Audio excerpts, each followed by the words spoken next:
Nagsampa ng patong-patong na kaso sa ombudsman ng miyembro ng civil society groups at mga personalidad mula sa simbahan laban kay Vice President Duterte.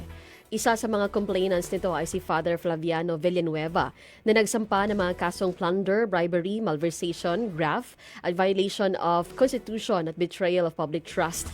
May kinalaman ito sa maanumalyang paggamit umano ni VP Sara sa kanyang confidential funds ng pamunuan nito ang DepEd at nang maupo bilang Vice President ng bansa.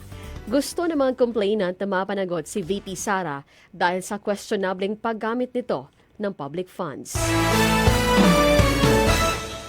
Nagpapaalala ang Department of Labor na dapat igalang ang paniniwala, relihiyon at personal na desisyon ng mga empleyado, lalo na sa Christmas at year-end party, particular na ang sapilitang pagpapasayaw sa mga empleyado. Ayon sa DOLE, kung labag sa loob ng empleyado na sumayaw at hindi ito kaaya-aya ay maaring magsampa ng reklamo sa National Labor Relations Commission. Nakasaad sa Labor Code na ayon sa DOLE, hindi maaring pilitin ang isang empleyado, lalo na kung wala ito sa kanyang tungkulin o job description. May pagbaba sa presyo ng produktong petrolyo sa susunod na linggo.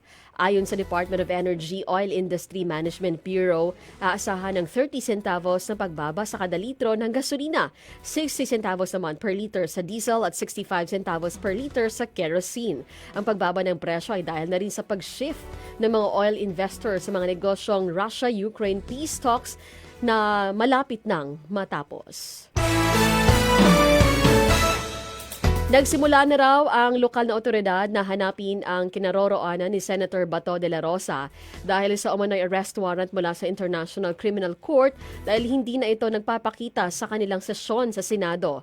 Na-monitor daw ng mga otoridad ang senador sa 6 na magkakaibang lokasyon, particular sa bahay ng kanyang kaibigan at mga kontak gamit ang magkakaibang sasakyan. Hindi naman sinabi ng DILG kung saan particular na lugar na monitor si De La Rosa pero sa Pilipinas lang daw siya.